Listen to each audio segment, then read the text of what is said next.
Le sermon d'adieu de Josué.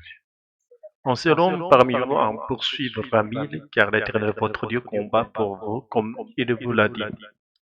Après l'épisode de la tour de Babel, Dieu a dispersé les langues pour empêcher les humains, unis dans une même langue, de réaliser tout ce qu'ils désirent selon leur propre volonté. Que tentaient de faire ces hommes unis et cherchaient à construire une tour dont le sommet atteindrait le ciel.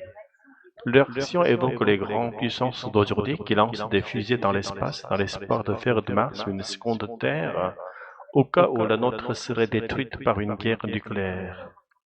C'est un effort insensé de transformer une Terre inhabitable par la seule force humaine au lieu de préserver celle que Dieu nous a donnée.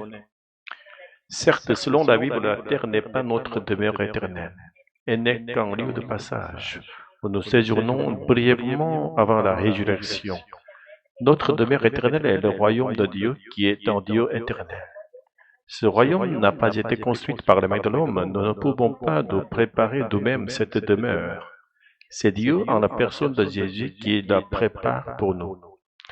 Jean 14, verset 3, « Et lorsque je m'en serai allé, et que je vous aurai préparé une place, je reviendrai, je vous prendrai avec moi, afin que là où je suis, vous y soyez aussi. » Notre rôle ici-bas est de vivre selon la volonté de Dieu et aimer notre prochain. Ce n'est pas pour devenir héritier du royaume éternel que nous vivons ainsi.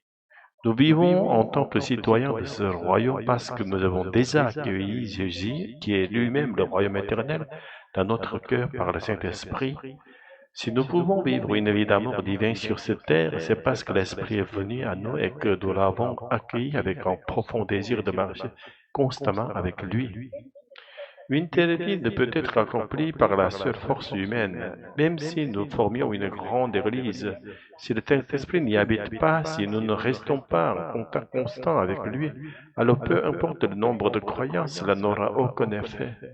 Gédéon a vaincu l'armée unie de Madian avec seulement 300 soldats.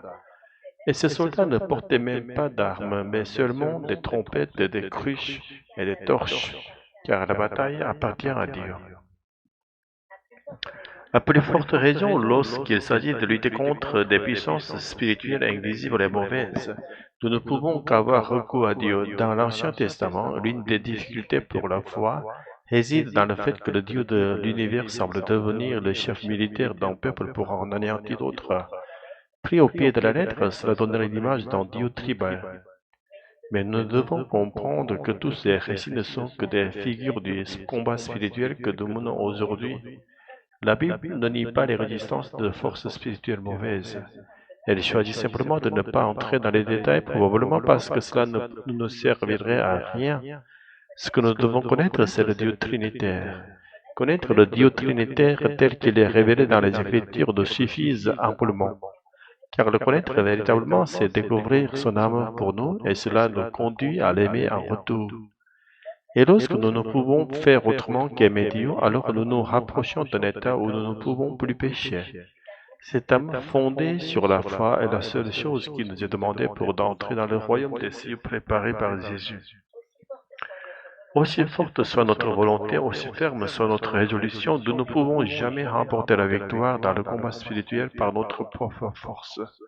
Notre seule solution est de nous appuyer entièrement sur la miséricorde et l'amour de Dieu. Seigneur, accorde-nous la grâce de nous reposer entièrement sur toi. Amen. Pourquoi Dieu nous demande-t-il de lutter alors que nous sommes si faibles? Parce que ce n'est pas notre force qui remporte la victoire, mais la sienne. Pourtant, le monde semble puissant. Les hommes construisent des fusées, rêvent de Mars. Ils cherchent à se sauver par leurs propres moyens. Comme un Babel, ils voulaient toucher le ciel sans Dieu.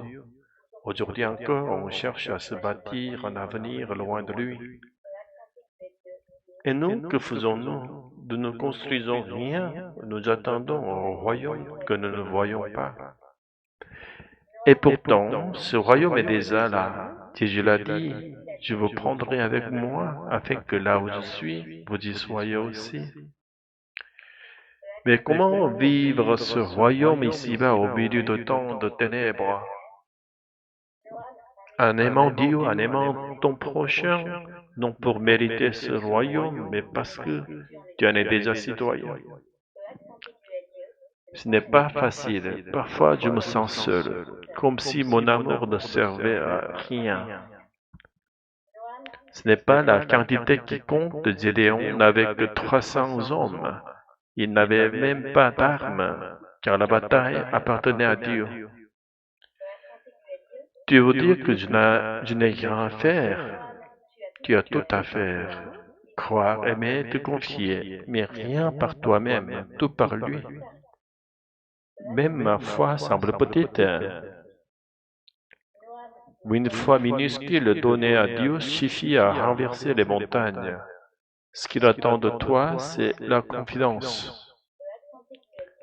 Alors, je veux apprendre à m'appuyer sur la miséricorde, non sur mes efforts. C'est là le vrai combat, et c'est là que tu trouves la paix. Seigneur, accorde-moi la grâce de me reposer entièrement sur toi. Amen.